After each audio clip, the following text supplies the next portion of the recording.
Hi guys! Today on my Prima Fiber Arts loom I've been making pot holders or coasters or whatever you want to call them. So here is the first one that I made and I'm going to show you how I made it now in a second. So basically I picked out my 4 colours of yarn in the same type and brand of yarn, so that would be nice and flat for the coaster.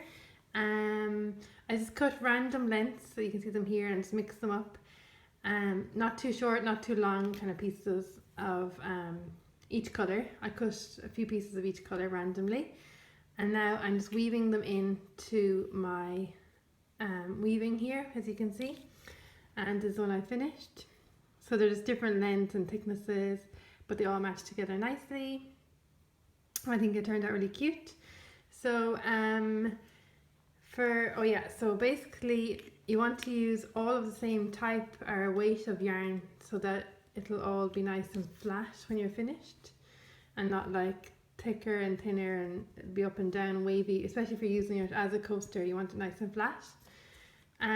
So what I've been doing is, I'm just going to show you on one piece here.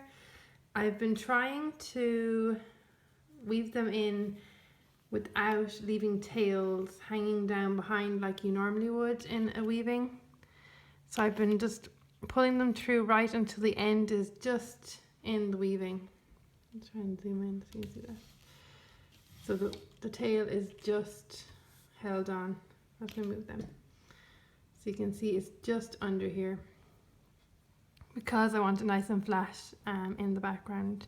And I've just been hand weaving them through so that there's not too much tugging or anything going on like when you're pulling through with a needle, because I don't want to lose the ends as I'm going through. So I'll just show you on this piece here. I'm still just using my little weaving comb from the Fiber Arts kit just to pat it down. So I'll just go again. Because the pieces are so short, you can just do it by hand.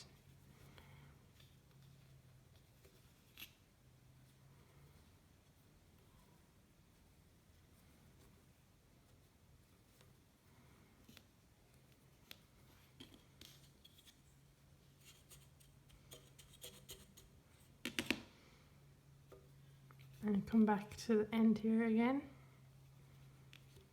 So just weaving it right to the tip at the end, so that it's all worked in, and it's going to keep it nice and flat for us. So I'm just going to keep adding in my random threads here, and I'll show you when I have it finished.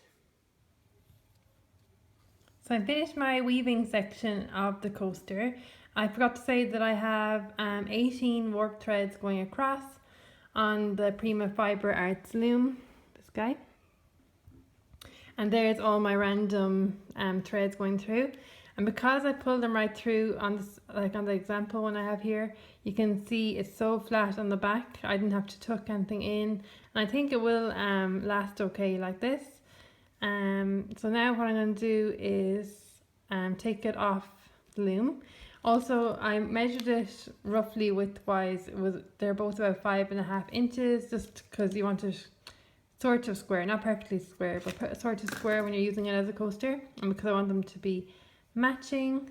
So I'm going to take it off the loom, and then I'm going to show you how I did this nice edging on my coaster. Okay, so I've taken my second coaster off the loom. It's roughly the same size as the first one, which is good, so they'll make a nice set. And I just want to show you how I finished off the edges. So the wool that I used in the actual coaster is this really thick, fluffy, it's 100% wool. It's almost like a felting wool. I don't know if that will zoom in there. It's like this. It's very like soft and fibery. It's not really spun too tightly. So then for the wool that I'm using around the edges, I'm using regular like double knit kind of wool, like this guy here, and this nice kind of dark minty colour.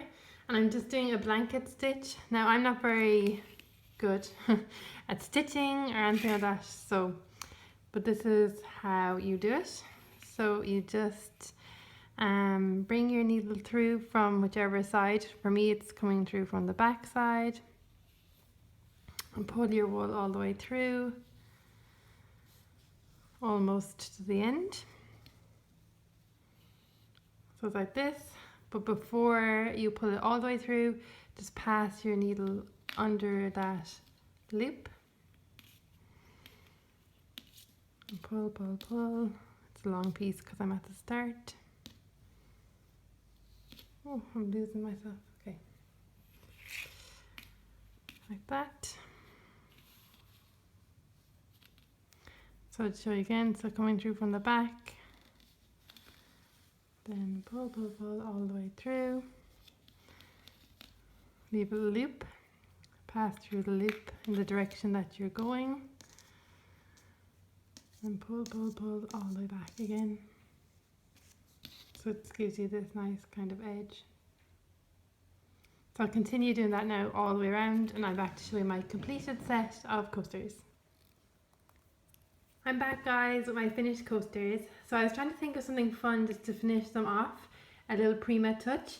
And obviously you can't use anything too paper related, because if you're using it as a coaster and it has to be quite flat. But then I remembered I have this beautiful Prima lace trim, which is so just beautiful. So I cut off just 2 single circles and I just glued them straight onto the coasters. But they give just a fun little Prima touch to my coasters, and I'm really happy how they turned out. And I think they would make such a cute little gift set if you were to make like a pack of 4 or 6 for somebody, and they'd be a sweet little present for someone for Christmas, or maybe for someone who has a new home, or just a fun little gift for your friend. So that's it, I think. Thanks so much for watching. I hope you enjoyed this project, and I'll talk to you all soon. Bye.